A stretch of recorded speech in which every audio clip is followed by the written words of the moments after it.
All right, y'all. It is Lizzie Yayo with Keepin It a Bando, and we have a dope artist in the building, and I'm going to allow him to introduce himself. My name is King Thesis, government name Dennis Williams. I'm the owner of New World Ink Tattoo. I'm also the owner of Clay Life Clay Chains. I'm also the owner of Sea Monster Waves Hair Company, and I'm also the owner of Inky Tattoo Aftercare. So you do a lot. A little something. Yes. Mm-hmm. So where are you from? I'm from Fayetteville. I was actually born on Fort Bragg. I'm fourth generation military. A lot of my hustle is inspired by individuals that I met from New York. So I always see Fayetteville like I'm in Harlem. Like the way I hustle, I don't see Fayetteville. I pretend like I'm in Harlem and I'm competing with other people that got the same type of hustle. So that's why my shit probably look a little different than a lot of other people here. Because you're taking it from some other places. Yeah. I believe like I was in a past life, I was like in New York. You know what I mean? And even when I get pissed, for some reason, I start having a New York accent. You know, I think that's a lot to do with Army breds. Yeah. Because I'm an Army bred too. And I've actually heard a lot of people say, "Are you from New York?" Yeah. I guess it's the mixture with the fact that we articulate our words. That's a fact. So it's either that or are you from Cali? Originally, I'm from Panama. Oh, word? Okay. Yes. My stepmom's from Panama. Oh, well, then that could probably be that too. Okay. So, yeah, and then I was raised here. Okay. So, yeah. That's what's up. So, what got you into artistry? When I was growing up, I saw a lot of that from my mother, my grandmother, my uncle, my great-grandfather. They either were drawing, painting, doing ceramics, doing poetry, cutting hair, something that was creative with their hands. So that's kind of what I saw growing up, and I wanted to do what I saw them doing. What age did you start drawing or using your creativity? 5 years old. And what were you doing at 5 years old where you realized that you were creative? So I had got a chalkboard, and I remember I kept trying to draw like hearts and stick figures and stuff on the chalkboard. And I would get my dad before he would go to work and show me how to do this and draw that so I could try to copy it. So I remember that and playing with Legos and stuff like that when I was like 5. So looking at all this nice work, when you did your heart, it was perfect, wasn't it? Nah, it looked like an ass. My mom thought, my mom. So I was in kindergarten and the first day of school, we had to draw something. So I was drawing my mom a heart. But when I brought it to her, she was like, "Yo, is this an ass?" I'm like, "Nah, it's a heart." So the first thing, now I'm an ass man, so that's probably why. You know what I'm saying? But yeah, it was a heart. Oh, that's really dope. Yeah. So what is your favorite piece? My favorite piece, I would have to say, that's a hard one. I would say probably body paint. I body painted Armani Caesar. She signed with Griselda Records. So I body painted her, and then I did another painting after I was in a newspaper. It was this article. A girl had contacted me to do a painting that was a hip-hop themed painting, and she wanted to be graffiti, and it was huge. Almost the size of as long as this wall. But she paid about $1,000 for it. So I would think that's probably one of my favorite pieces because it's like the highest I've ever been paid for a canvas painting. Oh, that's really dope. Mm-hmm. So not only are you an artist as far as the body painting, and what got you into doing the body painting? Girls. For real, girls. All right, so there was I think between 2010 to probably 2014, 2015, all the creative people in Fayetteville was going super hard. You know what I'm saying? So it's every time you got on Facebook, somebody had something new, a new music video, new photo shoot, new this, new clothing line. So I wanted to be join in that friendly competition. So I was doing hand painted clothes and sneakers at the time. So I was doing fashion shows with John Covington. He was doing these real big fashion shows. So that's kind of how I started getting clicked up with the local models, right? So then it went from that to we would do our own personal photo shoots. So that's kind of how I got introduced into the body paint. So who are some of the models that you painted? Man, Sunny Brown, Armani Caesar, I just mentioned her. Man, Tavon, I think it's Tavanya Holmes. There's a couple other girls, I can't remember off the top. Sometimes there would be people that, I have a photographer homie, Dwayne Jones, or my other photographer homie, Chief Tex. they'll be like, hey, we got this model. You want to come in and pick a theme and come in. And so sometimes I wouldn't even know the girl. I just come in and get the painting. And are these also being published as well? Yeah. We're publishing them. We're doing YouTube videos and we're doing photography. Yeah. Okay. Mm-hmm. Do you have any names of the magazines that people could check out that you may remember? Nah, but I definitely was in Urban Ink magazine. That magazine's been canceled. It was owned by Ink magazine. And then I've been published a bunch of times here in Fayetteville. I've been published in Poland once. And then a couple online magazines. Okay. Mm-hmm. Is there anyone in the industry that you've worked alongside with as far as your artistry? That I work with, like in the industry? Mm-hmm. Oh, yeah. I done artwork for Dame Dash. I done artwork for Trinidad James. I done artwork for the comedian Shawty Shawty. I've done artwork for Ed Lover. I did artwork for Buffy the Body. That's just off the top.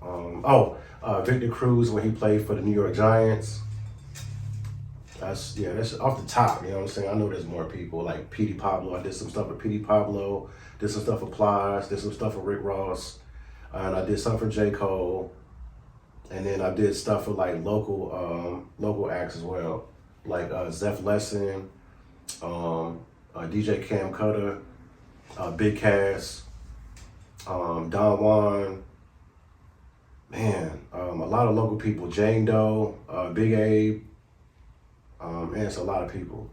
That's awesome. Yeah. How does that make you feel, knowing that your artwork is so, people are actually coming to you for your artwork? How does that make you feel? It's cool because I always want to do something that like impacts like humanity in a positive way. So like a way that I can leave my mark after I leave here. So technically a lot of people have been marked permanently by me. You know what I mean? So yeah. And that goes into your tattooing. Yeah. When did you start tattooing? So I started tattooing in 2009. I'm trying to think. Oh, I had a homeboy named, he goes by Drip Tough. But back in the day, he went by Real. We used to hand paint T-shirts and stuff together. We had a clothing line called Real Hayes. And he went to move to Charlotte or Atlanta for a period of time. When he came back, he was tattooing. And I know we had about the same skill set artistically. So I'm like, yo, teach me how to tattoo. Well, it didn't work out to where he taught me how to tattoo. So that kind of frustrated me and made me want to jump into the game myself. So I went online, ordered a kit, started looking at YouTube videos. And then when people started realizing that I tattooed and they already knew that I did art, they like, yo, you can experiment on me. So I did that for about a year and then ended up getting a shop after my first year. So I've been tattooing about 13, 14 years altogether. Ooh. Mm-hmm. So these beautiful murals, you actually are putting it on people. Definitely. And I want to say this too. Sometimes you have an idea, like God will give you an idea, and sometimes your first response is why you can't do it. Now the first response should be why you should do it. You know what I'm saying? And then you think about where you're gonna be 5 years from where you started. You know what I mean? And then you never know where you're gonna be at. So if I never did that, I would have never been in magazines. I never would have tattooed certain individuals, or I would never put myself in a position to be able to open my own shop. And who are some of those people that you tattooed? I don't think I really tattooed any celebrities. I tattooed a porn star once, but I haven't tattooed any celebrities. Where'd you tattoo? What about Sonny the Star? I tattooed Sonny the Star. Yeah, that's my boy right there. Yeah, he makes dope music. Yeah, I tattoo Sonny. I tattoo a lot of local people like Rhino the Boss. God, I hate to eat up your time trying to think of who it is. That's okay. But I tattooed a lot of local acts. Now for this porn star, I want to know, where did you tattoo it? It was a hand tattoo. Oh, hand. Yeah, her name is Cherry something. I can't. So you are not just an artist, but you are a musical artist as well. Yeah, I would say you could be considered by definition a Renaissance man. Renaissance. Yeah. Mm-hmm. So that's like multi-talented, you know what I mean, in different genres of creativity. So yeah, I used to do music. I recorded songs since like 2016, 2017, I think. Yeah, that's the last time I recorded. So you rap? Are you a freestyle rapper? Nah, yo, I'm telling you, like, it takes me a long time to write the verses for the song. It's easier for me to write the hook for the song, but it takes me a long time. That's how I knew music was not for me. I wasn't one of them dudes that go in there with no pen and no pad and knock out something in 3 to 5 minutes. That's how I knew these are like elite. Let me get out their lane. You know what I mean? I feel like I got in the lane to have people kind of like talk about me more. Like, even if the song was good or whack, they're gonna talk about me, so they'll make them look at all the other stuff that I was doing. So I think I was doing music because I loved it, and I used it as a marketing tool. Okay, that's really dope. And I heard you had a mixtape. I released a couple projects. The first was my solo project, Vietnam Official. Also was produced by Zeph Lesson. And then my second solo project was called Thou Art. I released that like 2015, 2016. Then I started doing compilations because I felt like there was no DJs in the area that were breaking records and releasing mixtapes. They just stopped doing it. So I took it upon myself to head up a whole bunch of artists. I had them send me music. They sent me like 3 to 5 songs a piece. Went through all the songs to find out 26 tracks on the project. And that project was called Military Volume 1 and 2. And you can find that on Dat Piff and on YouTube. And who are some of the artists that was on the mixtape? Sonny the Star, Hassani J,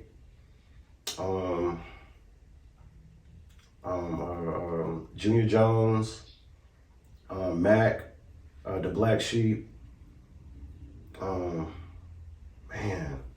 I wish I could pull up the playlist. Chameleon. Damn, I can't even. It's all right. It's been a like while. 26 artists on each project, and a lot. But see, a lot, and it wasn't just Fayetteville. I had artists from Raleigh, artists from Rayford, artists from Hope Mills, Spring Lake, Charlotte, Durham. So like some of them I didn't necessarily know, but I knew this shit was dope and it had to be on a project. Yeah. But it was mostly Fayetteville. It was mostly Fayetteville project. Do you plan on doing another one? I don't know, man. I'm gonna say I don't know if I'll do another one because I'm kind of burnt out on doing collaboration projects with other people. It's just when you got more people involved with a project, it's just more chances of things not working right. Say I do a photo shoot with a model, right? And I set the date and the time. I got the photographer, the videographer, the makeup, all that there, right? And then she don't show up because she couldn't find a babysitter. You see what I'm saying? And she don't so you got to have a second and third backup just for that one person. And it's the same thing when I do anything else. But I felt like I felt like I didn't promote the project or market it like I should have. But at the same time, I felt like the artist that was on the project didn't market it and promote it as well. Yeah, and that's something that artists have to know. Just because you're on a project, don't expect for the person just to do it for you. Exactly. It takes a team. And how do you feel about the music scene or any scene in the Ville as far as being exploited for everyone to know? How do you feel about that scenery? As of right now, I don't think there is a music scene. Not like there was in the early 2000s to the mid 2000s. What I noticed is that the support and the way that people treat the artists here is not like in the Bay Area. In the Bay Area, they really support the independent artists. So much so they create millionaires. They have not created one independent artist millionaire in Fayetteville. You know what I'm saying? People drop heat. You got like Rich Hemi, Yellow Rue, Triple H Boys, 3D Straw and his crew. There's a lot of artists that make dope stuff. People just act like they don't care. So what do you think that needs to be done for the people to care more and for the other people outside of Fayetteville to get to know who they are and the noise that we're really making? They gotta be on TV or like trending on the internet. I mean, look what happened to Moray. You know what I'm saying? They have to do something like that. Or you're gonna have to do some soldier shit like J. Cole did. But J. Cole was already like a multi-talented artist. When he was up there, he could write, he could make beats, he could sing. Like, it was a no-brainer with that dude. Because he already came fully equipped. He was already fully equipped, yeah. And he left to go get on. So I think that's what a lot of artists gonna have to do. They're gonna have to actually leave to get put on. Because if people know you, they're gonna treat you like they know you. Right. Meet the Plug on YouTube, and I also did Fade Nine Freestyle on YouTube as well, which I felt like could have got a lot more views. Okay, well, I know definitely if you send it or send me a link, I'll definitely share it. I got you. And that'll be really dope for the people that is on there to reshare. Yeah. Because there's somebody that you may know that's in a different city. That person knows somebody like, let's get to work, Fav Nom. That's a fact, man. You know, and I love Fayetteville. I got Fayetteville tattooed on me. I love Fayetteville. And I've always tried to do something that unites Fayetteville. I even did a Facebook page called Black Men United, that I thought that all these positive black men was gonna like follow suit, and they start posting their positive stuff and the things that they're producing and things that they're building and creating. It just didn't take on. I don't know why, you know, I can't get something that really take on besides the clay chains. I think the clay chain was like one of those things that really took fire at one point. And where did the clay chains, where did the clay chains come about? Like, just one day woke up, let me get some clay. All right, so to be honest, when I first found out about the clay chains, I was like listening to a lot of Bay Area artists at that time. And I started noticing the chains on the artists in the Bay Area. So when I found out who was making them, it was a dude named Germ Gilla. And when I contacted him, I wanted to only get my piece made. So I'm like, yo, how much you charge for a piece? He told me $450. I'm like, wow, right? For like clay. So I'm like, well, this like need to be a lane that I need to get into then. Plus, I want to learn how to make my own thing anyway. So he told me good luck, and I figured it out in about a year. I figured out a formula in about a year. Now I'm like on my second or third generation of making them. So the formula is totally changed up. And like the pieces I'm making now are like the best pieces I've ever made. What are you using now? It's just a different process. That's all I can say. Yeah. Okay, yeah. Now, Keep it stuck. But I do have one process, my process before what I'm doing now. I do have a video that you can buy for $25. It's on my Instagram. Yeah, go into the bio and click the link, and it will teach you how to make the clay chain step by step for $25. That is really dope. So now you're giving other people the opportunity to get to work. Exactly. That's really dope. Exactly. See, there's people out here that wants to help promote you as an individual, so you have to get off your behinds and put in that work. And I love that. Because you got a lot of people that's just keeping their secrets or keeping that formula, you know what I'm saying? Right. So that you can't even come up with the idea to where to start or who to connect with. It's like, have you ever dealt with that before? Well, when the clay chain started getting real popular in the mid 2000s, I wanted to put a video up on WorldStar, and I figured that once I put this video up on WorldStar, we're gonna get a flood of orders. So I found two artists in the area and taught them how to make the chains. What they did was they went off on their own and started getting orders and doing it on their own. You know what I'm saying? Yeah. So it kind of put a sour taste in my mouth. It's one of the reasons why I had stopped making them for a little while. Yeah. I know that has a lot to do with a lot of people in the 2-6 area. Yeah. They tend to get close together, get to know what you're doing, thinking that that's enough, when it can never be enough because he's a Renaissance man. That's a fact. And I remember on one of Nas's last projects, it was either the last one or one before, no, I think it was the last one. He had a verse where he said, y'all see somebody black that's successful and you think they didn't try to help to put nobody on, but you don't know how much they've been betrayed, let down, and hurt. So now they're not really fucking with nobody because they've already been betrayed. Right. Because like I totally feel what you're saying. Because like being an artist, and I've been doing events and things of that nature and giving people the opportunity to be heard and to be seen.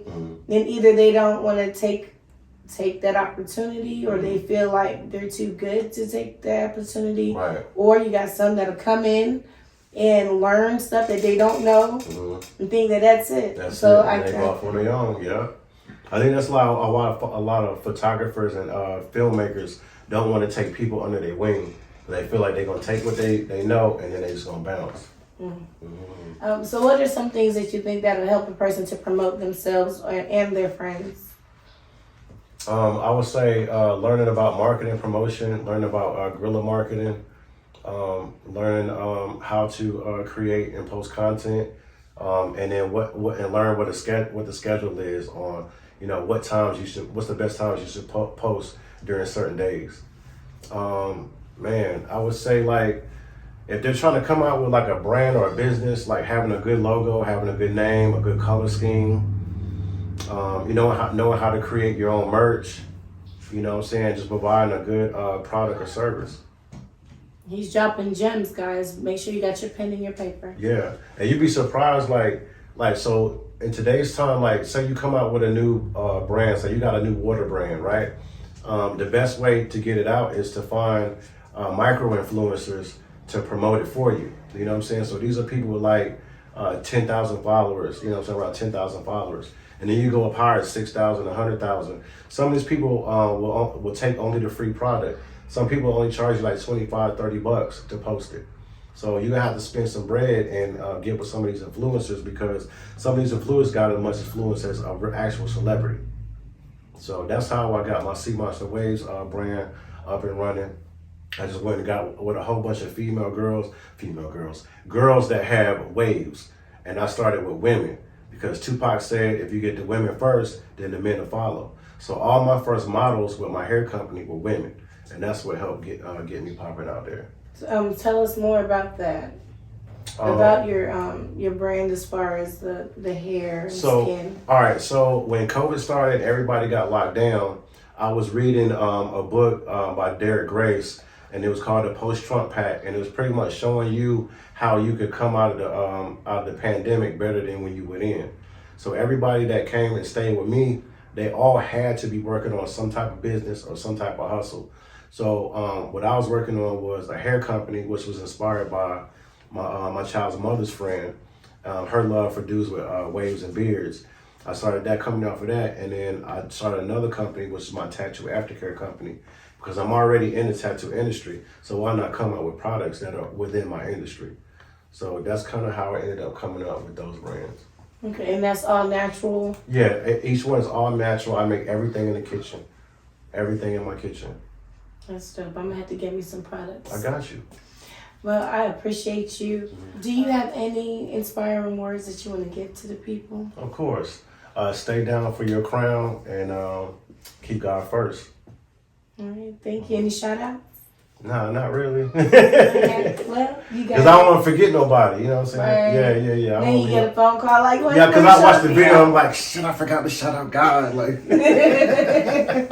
you know I'm greatly honored to be able to have you on the platform. I appreciate y'all coming by, for real. Thank you. Hey, we keeping it a bando with Lizzie Ayo, and again, we have King Thesis. King Thesis, and where can they follow you?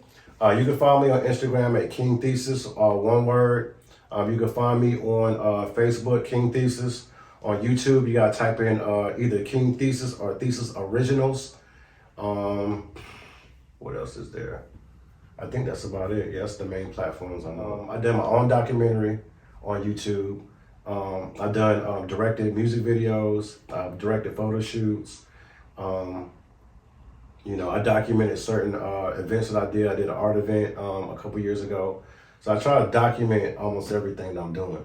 Oh, now, before we go, your documentary, what inspired you to do that? Like, other than you're freaking awesome. So I thank you. But I love watching documentaries, and I just thought about it after seeing like a whack documentary about a person's life. And it was like, damn, how would they feel if they were still alive and they seen this documentary? And I'm like, nah, I'm gonna tell my own story. It's not the best, but I'm gonna tell my own story. And I wanted to be able to, just leave something behind. I'm getting older, so there's gonna be some little theses coming up too. So I had to let them know, like, I laid the foundation. And then, my kids and my grandkids and my great-grandkids are going to eventually see it one day. So when they see that, they're going to be inspired, like, granddad or great-granddad was here getting it on, so I got to do it too. Right. Yeah. You're living a great legacy. Do any of your kids, are they interested in art? Yeah, my 16-year-old daughter, Izzy, she paints, she does makeup. She was apprenticing to be a tattoo artist. She put that down for a little bit. And she also does where she creates like her own like figures, like her own dolls and stuff like that. And then my youngest daughter, she paints as well. How do you do all of this and still be a parent? I would have to say I have to give a shout out to both of their mothers. You know what I'm saying? If it wasn't for their moms, you know, I wouldn't be able to do all the stuff that I'm doing. Now that's just real. Like, It's a support. yeah. That's a beautiful thing. Again, thank you so much for Thank being you. I amazing. appreciate y'all coming. All right, until again, guys.